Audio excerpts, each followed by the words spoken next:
ಭಾರತದ ಪ್ರಜಾಪ್ರಭುತ್ವದ ಅತಿ ದೊಡ್ಡ ಉತ್ಸವ ಮತದಾನದ ಹಬ್ಬ ಜನಾದೇಶದ ಸರ್ಕಾರ ರಚಿಸುವಂತ ಸುದಿನ. ಚುನಾವಣೆಗೆ ದಿನಾಂಕ ಘೋಷಣೆಯಾಗಿದ್ದು ಇವತ್ತಿನಿಂದಲೇ ನೀತಿ ಸಂಹಿತೆ ಜಾರಿಯಾಗಿದೆ. ಚುನಾವಣೆ ಮುಗಿಯುವವರೆಗೂ ಕೂಡ ದೇಶದಾದ್ಯಂತ ಕಠಿಣ ಕಾನೂನುಗಳು ಜಾರಿಯಾಗಿವೆ.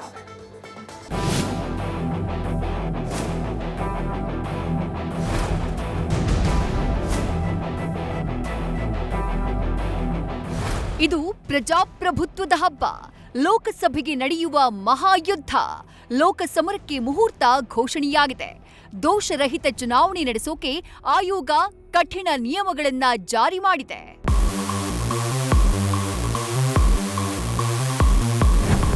ಲೋಕಸಮರಕ್ಕೆ ಮುಹೂರ್ತ, ಇಂದಿನಿಂದಲೇ ನೀತಿ ಸಂಹಿತೆ ಜಾರಿ.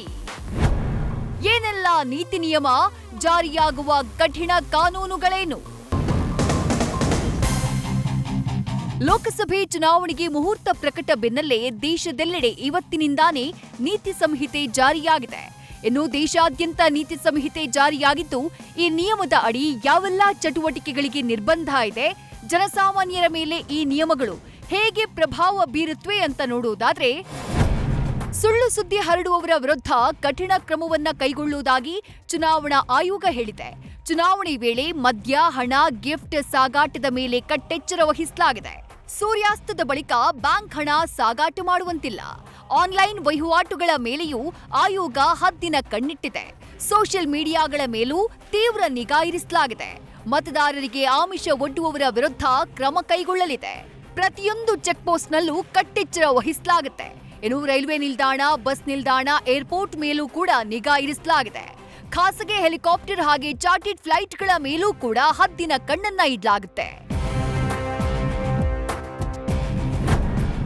ಸರ್ಕಾರದ ಅಭಿವೃದ್ಧಿ ಯೋಜನೆಗಳಿಗೆ ಆಯೋಗ ಬ್ರೇಕ್. ಇನ್ನು ಚುನಾವಣೆ ಮುಗಿಯುವವರೆಗೂ ಸರ್ಕಾರದ ಪರ ಯಾವುದೇ ಪ್ರಚಾರಕ್ಕೆ ಅವಕಾಶ ಇರುವುದಿಲ್ಲ. ಯಾವುದೇ ಹೊಸ ಆಶ್ವಾಸನೆಗಳನ್ನ ನೀಡುವಂತಿಲ್ಲ. ಅಭಿವೃದ್ಧಿ ಕಾಮಗಾರಿಗಳ ಉದ್ಘಾಟನೆ ಹಾಗೂ ಶಂಕುಸ್ಥಾಪನೆ ಮಾಡುವಂತಿಲ್ಲ. ಅಧಿಕಾರಿಗಳು ಆಡಳಿತ ಪಕ್ಷದ ಪರ ಮತದಾರರ ಮೇಲೆ ಪ್ರಭಾವ ಬೀರುವಂತಿಲ್ಲ. ಹಾಗೂ ಪ್ರಚಾರಕ್ಕಾಗಿ ಸರ್ಕಾರಿ ಗೃಹಗಳು, ಯಂತ್ರೋಪಕರಣಗಳು ಹಾಗೂ ಸರ್ಕಾರಿ ವಾಹನಗಳನ್ನ ಬಳಸೋ ಹಾಗಿಲ್ಲ ಅಂತ ಆಯೋಗ ಕಟ್ಟುನಿಟ್ಟಾಗಿ ಸೂಚಿಸಿದೆ. ಚುನಾವಣಾ ನೀತಿ ಸಂಹಿತೆ ಉಲ್ಲಂಘಿಸಿದ್ರೆ ಆಯೋಗದಿಂದ ಕಠಿಣ ಶಿಕ್ಷೆಗೆ ಗುರಿಯಾಗಬೇಕಾಗುತ್ತೆ. ಯಾವುದೇ ರಾಜಕೀಯ ಪಕ್ಷ ಅಥವಾ ಅಭ್ಯರ್ಥಿ ನೀತಿ ಸಂಹಿತೆ ಉಲ್ಲಂಘಿಸಿದ್ರೆ ಅಂಥವರನ್ನ ಪ್ರಚಾರದಿಂದ ನಿಷೇಧಿಸಬಹುದು. ಅಭ್ಯರ್ಥಿ ಚುನಾವಣೆಗೆ ಸ್ಪರ್ಧಿಸದಂತೆ ನಿರ್ಬಂಧಿಸಲೂಬಹುದು. ಇಷ್ಟೇ ಅಲ್ಲ, ಅಗತ್ಯವಿದ್ರೆ ಅಭ್ಯರ್ಥಿಯ ವಿರುದ್ಧ ಕ್ರಿಮಿನಲ್ ಕೇಸ್ ಕೂಡ ದಾಖಲಿಸಬಹುದು ಹಾಗೂ ಜೈಲು ಪಾಲಾಗುವ ಸಾಧ್ಯತೆಯೂ ಇದೆ.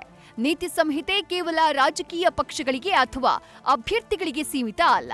ಇದು ಜನಸಾಮಾನ್ಯರಿಗೂ ಅನ್ವಯಿಸುತ್ತೆ. ದೇಶದಲ್ಲಿ ಮುಕ್ತ ಹಾಗೂ ನ್ಯಾಯಸಮ್ಮತ ಚುನಾವಣೆ ನಡೆಸೋಕೆ ಆಯೋಗ ದೃಢ ಹೆಜ್ಜೆಯನ್ನ ಇಟ್ಟಿದೆ. ಜಗದೀಶ್, ನ್ಯೂಸ್ ಫಸ್ಟ್, ನವದೆಹಲಿ. ನ್ಯೂಸ್ ಫಸ್ಟ್ ನಿರ್ಭೀತಿಯಿಂದ ನಿಮ್ಮ ಪರವಾಗಿ.